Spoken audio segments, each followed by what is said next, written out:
Hello everybody, my name is Holly Hart. I'm the queen of cats and fays, and I'm finally making a video. And I thought I'd start off by talking about, fun games that I grew up playing. This is going to be focusing on Wii Games, since, the Wii was the only console I was allowed to play on without adult supervision. And I thought I'd start with this really weird, supposedly educational game. It was made by a company called Jumpstart, Escape from Adventure Island.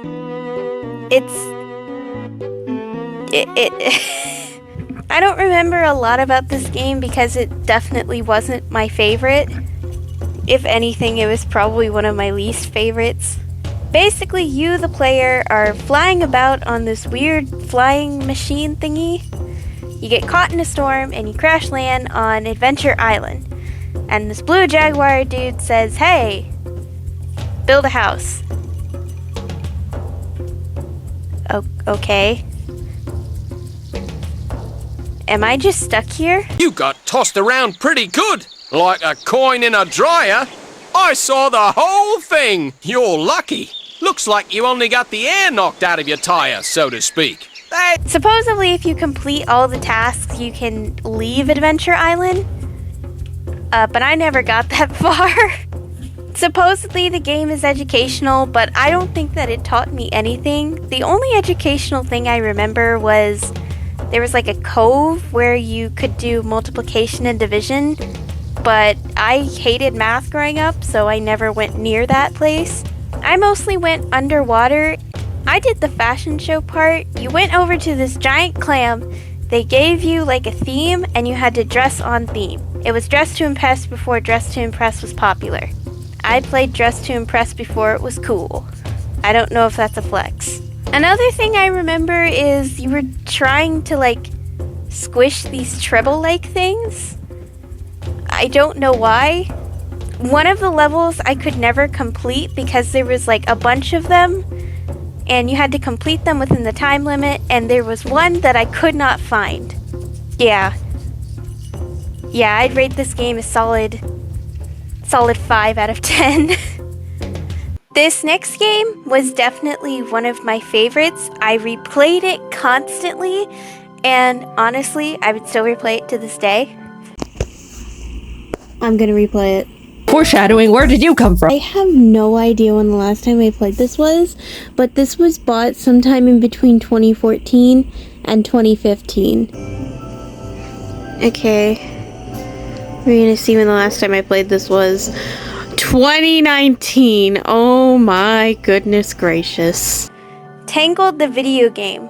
Growing up, I did not play any of the Disney video games aside from this game and the Tinkerbell game for the Leap Pad that never worked because my Leap Pad was way too old and the screen calibration was bad. But this game was so much fun and it had a lot of really cool mechanics that I wish was in more games today. Little thought out things that I feel like would make games more fun today. If you spun the Wii remote or you shook the Wii remote, you could twirl Rapunzel around and her hair would grow, and if you were around some flowers, it would make the flowers bloom. You could also swing with Rapunzel's hair, and Flynn had a sword and could climb things. That's literally all he could do.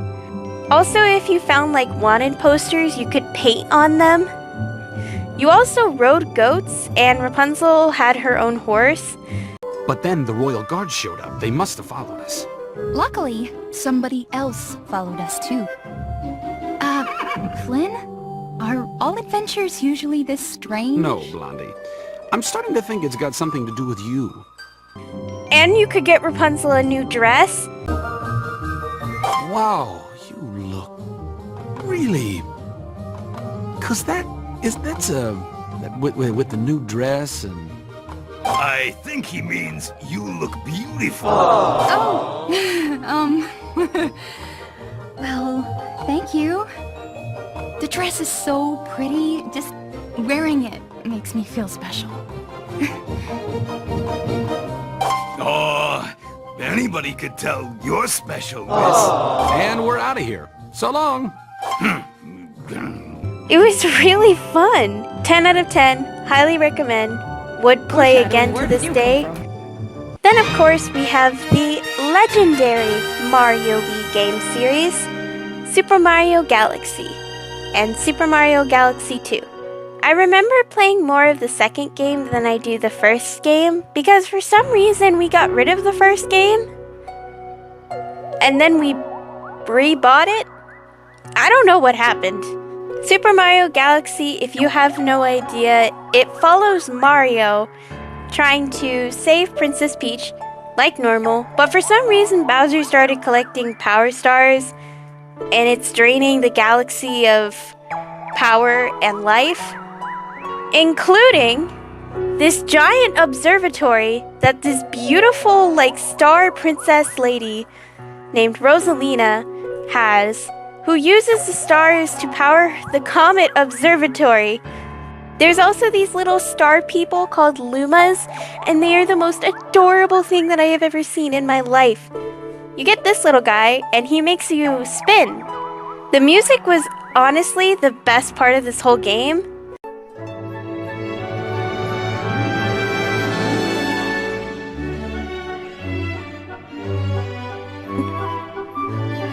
Yeah.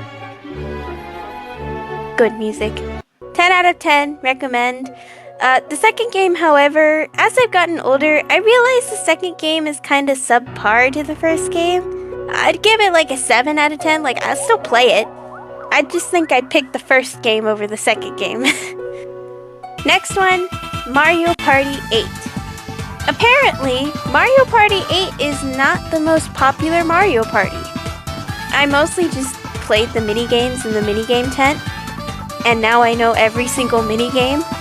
So imagine my disappointment when we buy Mario Party Superstars, and there is barely any Mario Party 8 stuff in it. Why must you hurt me this way? 10 out of 10 would play on a Friday night with friends. Lego games are a staple to anybody's home. I feel like that if you've lived, you've played at least one Lego game in your life. And if you haven't, play a Lego game with me right now.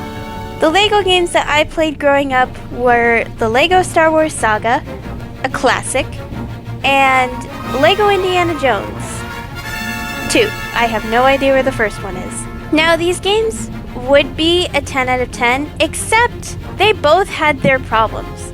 With Lego Star Wars Saga, for some bizarre reason, every single time that we try to go into the droid factory, the game stops. It just stops. I have never been able to complete the Lego Star Wars Saga, all because the droid factory wants to destroy my Wii U.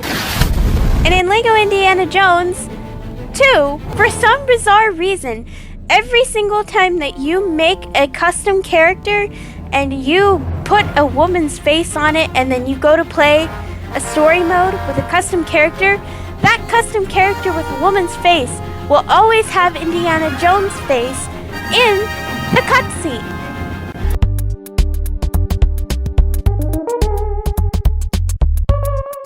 And it always confused me growing up, and it still confuses me.